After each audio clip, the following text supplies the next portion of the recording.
Olá, boa tarde. Está começando mais um programa O Negócio é o Seguinte. Sejam muito bem-vindos ao nosso programa, mais um sábado. Bom, hoje o nosso quadro Repórter.com vai contar uma lição de vida. A gente vai conversar com o Adiel, que esteve em 2012 na missão de paz do Haiti. Tem muita história para contar, muita história legal, engraçada, mas também muita história triste para a gente refletir. Então não saia daí que está no ar agora o nosso programa O Negócio é o Seguinte.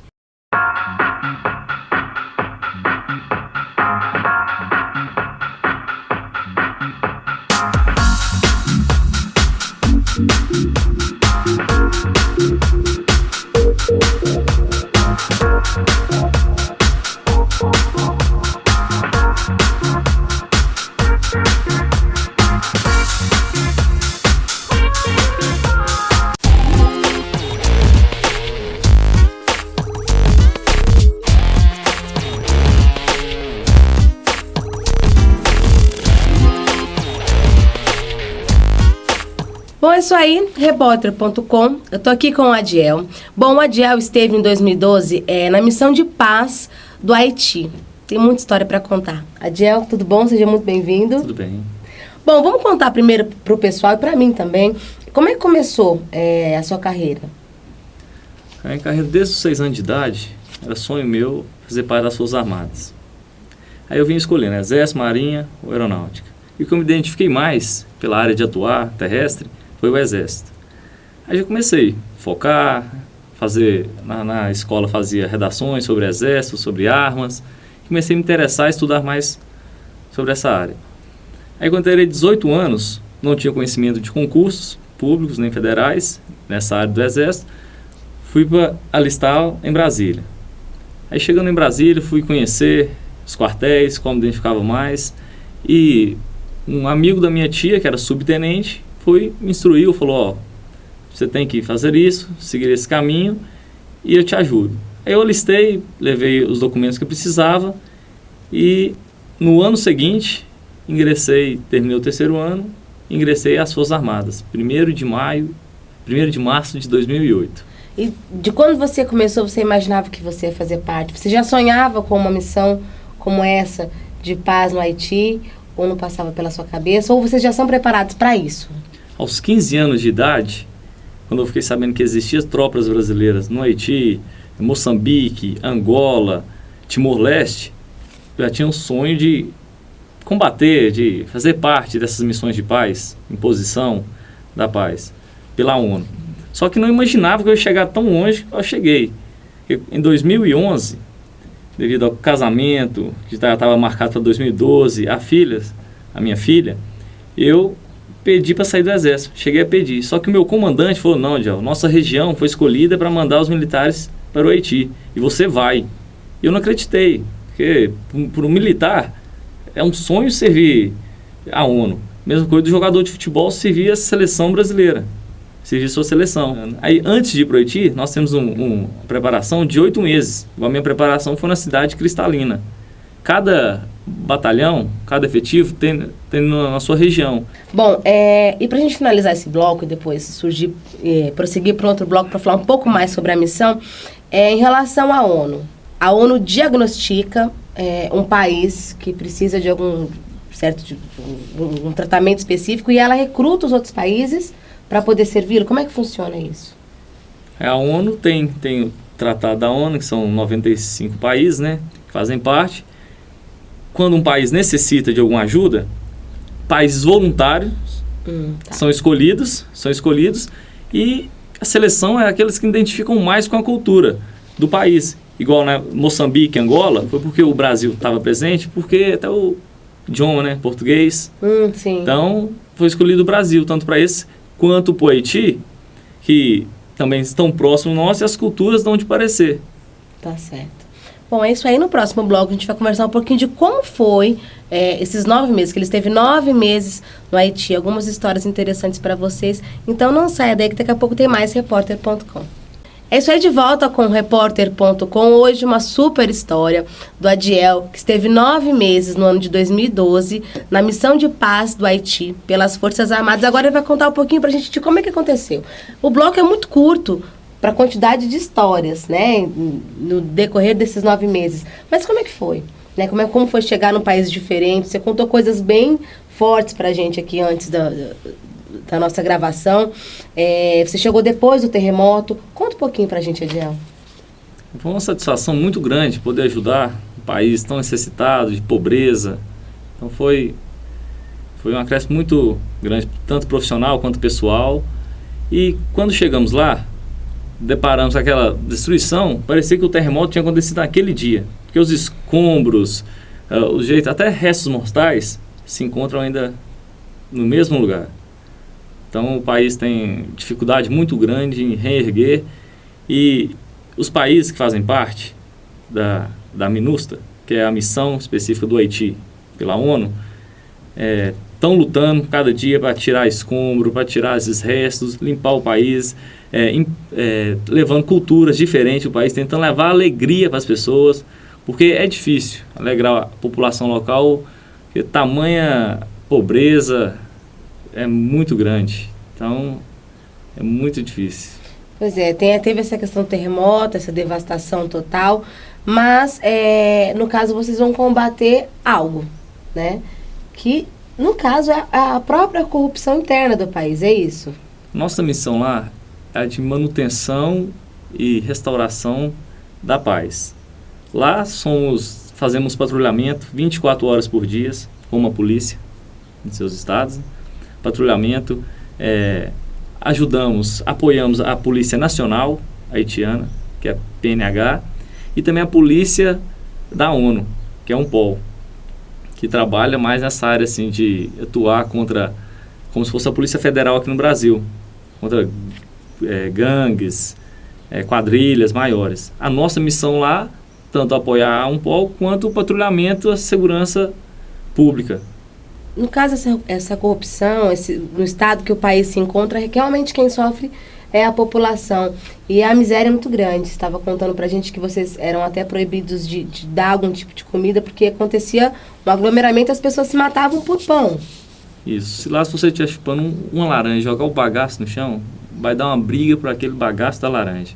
Então, é até difícil eu falar a pobreza, porque eu não vi nada que se compara ao Brasil à pobreza do Haiti. Então fica até difícil eu explicar, mas a pobreza lá é imensa, e nós, os brasileiros lá, principalmente pelo espírito solidário que temos, somos a única esperança que eles têm.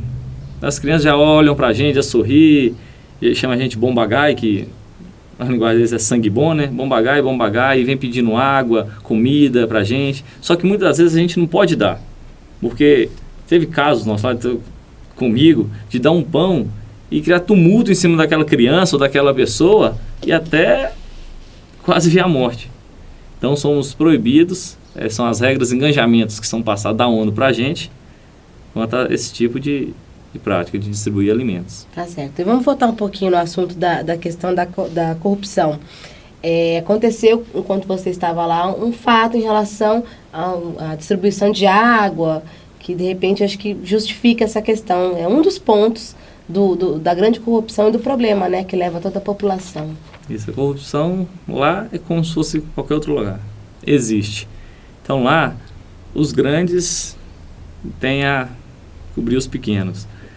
Lá, quando eu estive lá, teve um fato que aconteceu, distribuição de água. O Brasil levando água para distribuir no Haiti. Aí autoridades locais de lá queriam que a gente cessasse a distribuição de água. Alegaram que estava atrapalhando os negócios deles. Bom, isso aí. E esses 9 meses, claro, não tiveram só histórias tristes. Tiveram histórias lindas e histórias engraçadas também. Então, no nosso último bloco, a gente vai contar um pouquinho sobre a diversidade aí de todas as pessoas que estavam envolvidas nessa missão em relação a países, culturas diferentes, e uma história de amor também para vocês. Não saiam daí. Muito bem, de volta com o Repórter.com, contando uma história de vida do Adiel, que esteve no ano de 2012 no Haiti, em missão de paz pelas Forças Armadas. Agora a gente vai contar um pouquinho, uma história até interessante, de um certo ponto de vista. Você fez amizade com um padre, é isso?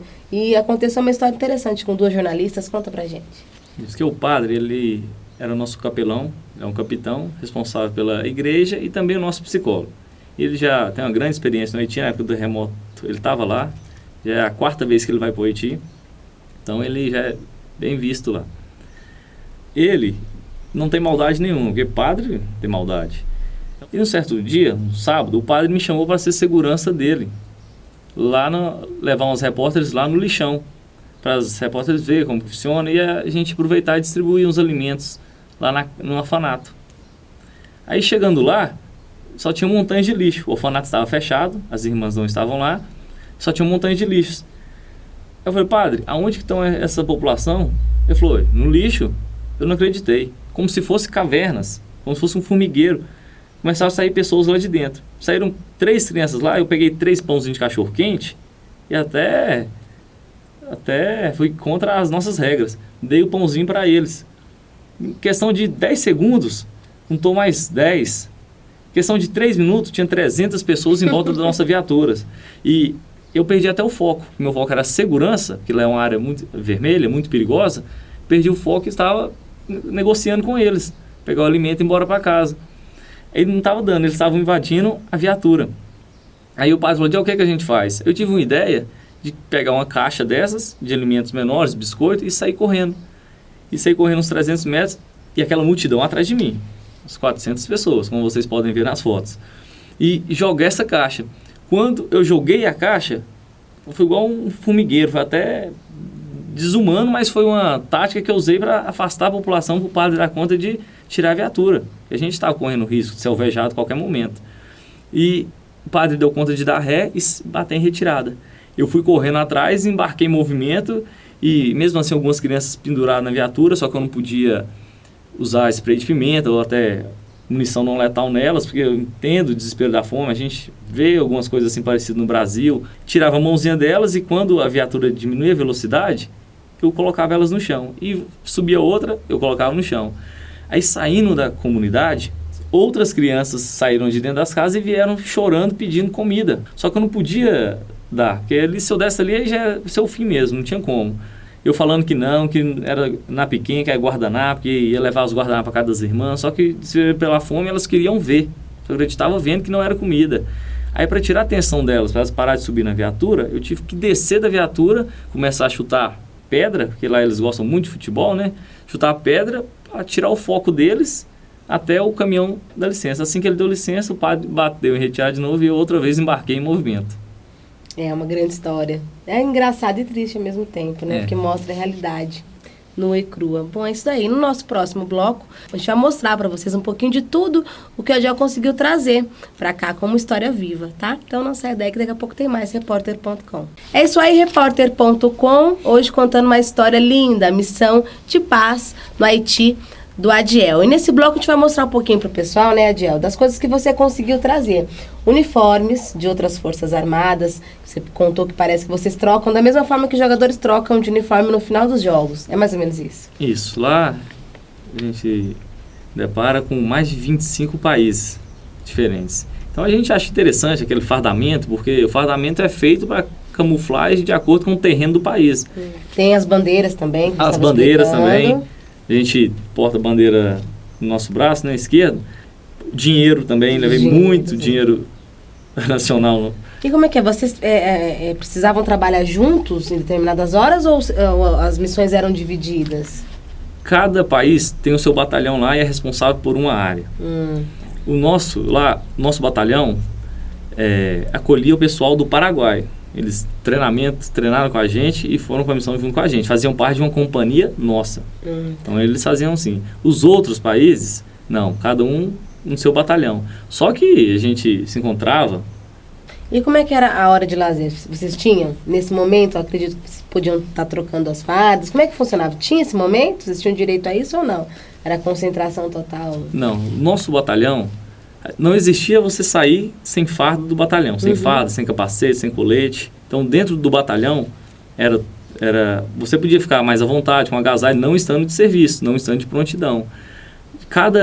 Nesses 99 meses que ficamos lá, tínhamos direito de 45 dias de living, que é tirado para você descansar. Aí pega um picado, 5 dias, igual eu peguei um mais prolongado, que foi 21 dias, para me vir ao Brasil a casar. Ah, tá. A gente vai falar disso no último bloco. Então, a gente pega e descansa, joga um videogame, a gente leva o videogame daqui para lá. Tem um lazer com os amigos, churrasco, final de semana, mas não é aquela coisa que você pode sair. Uhum.